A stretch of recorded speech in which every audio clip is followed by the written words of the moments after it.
After the Second World War, the Universal Declaration of Human Rights was drafted on the protection of the newly created United Nations to create a common standard for achievements for all peoples and all nations. It sets out, for the first time, fundamental rights to the universally protected. The international community witnessed the birth of a new set of imposed values that held two hidden promises: that their individuality mattered more than anything, and that if countries followed the new set of commandments, people around the world would finally and irreparably be free. Free to live their lives as they pleased, of speaking out their opinions, of choosing who would represent them in their governments, and free of fear of the atrocities of the Second World War.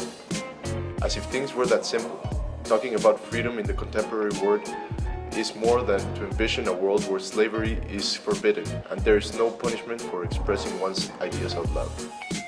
But it would be also a mistake to affirm that discussing the freedom is about civil rights. Democracy and judicial mechanisms to ensure liberty is entitled just for the sake of being. It is essential to integrate both aspects to have a comprehensive approach of this complex and contemporary concept. This is the story of how the schizophrenic search for freedom in the international politics have emptied the world from meaning, because the logic of individuality paradoxically rejects the essential human characteristic, being social. Contemporary debates must integrate both positive freedom, that is referred to the achievement of some identifiable goals and benefits, or freedom to, a negative concept of freedom, understood as non-interference or freedom from. But even considering the two sides of the concept, the scope would be not fully covered if economics were not put into the equation. Modes of production, as appointed by the historical materialist, is one of the great flaws of this debate.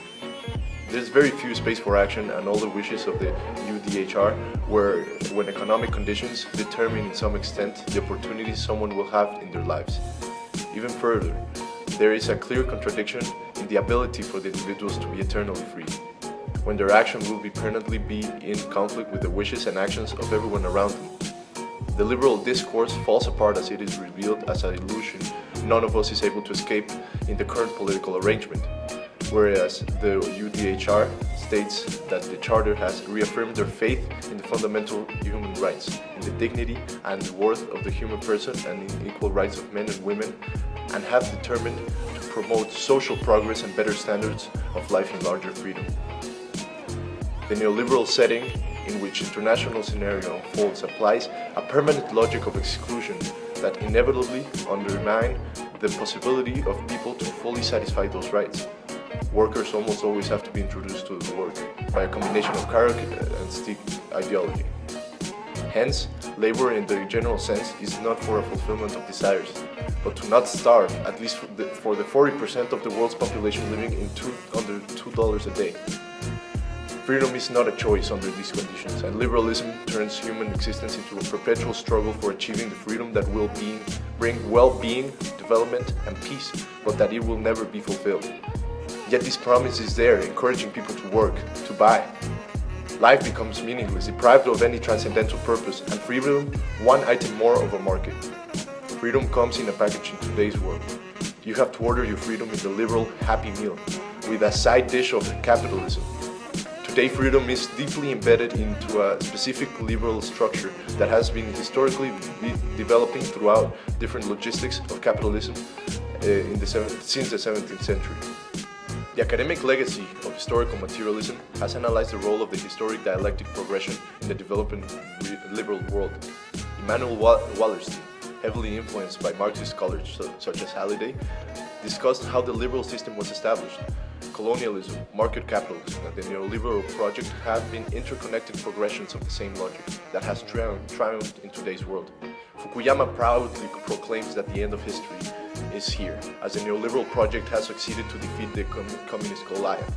Thus, freedom has triumphed over oppression, yet it has been a specific type of freedom. A freedom that focuses on the negative and economic freedom. It is a freedom that is based on individuality and competition. It is a freedom that everybody wants, yet no one can get. It is a promise of this freedom that has constructed the ideological basis for the liberal endeavor in today's world, a world full of contradictions. One of these contradictions, as highlighted by Weber, is the fruitless, tiresome search of the satisfaction of desires. Cynthia Bever explains how the liberal proposition contradicts its own purpose as it lies on the notion that the creation of unlimited and unfulfillable desires.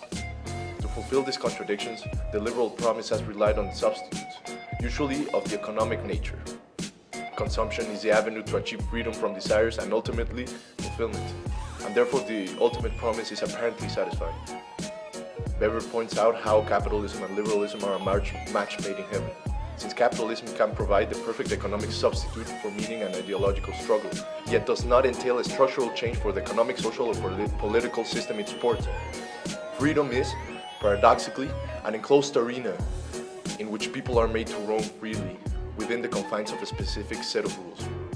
And so freedom could be seen as not only an illusion, but as a delusion, in which regular people can fall into a trap of liberal promise of schizophrenic emancipation, forever searching in a never-ending story.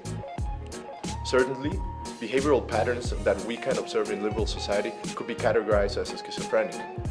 The search for meaning in consumable goods, the eternal psychological search for the promise of freedom and success are all delusionary tales that could be created parallel realities that do not correspond with the politics of the international system, generating a sense of despair and meaninglessness within the communities. These societies behave within the logics of extraction, of marketability, and of distribution that settle a complex, rigid arrangement in social relations. Logics of exclusion and of free market had somehow been materialized into our institutions, perpetuating this almost mythical search for the soul of freedom. The Declaration of Human Rights promises to all individuals a freedom that is not achieved to all of those whose rights are not fully realized, turning their lives into an eternal quest for the means to achieve this ultimate freedom. More income, more education, a freedom of speech, and so forth. It would seem that paradoxically, this strife has erased one of the essential characteristics of mankind, interdependence. Bitch. And I've said my piece. And I said my piece.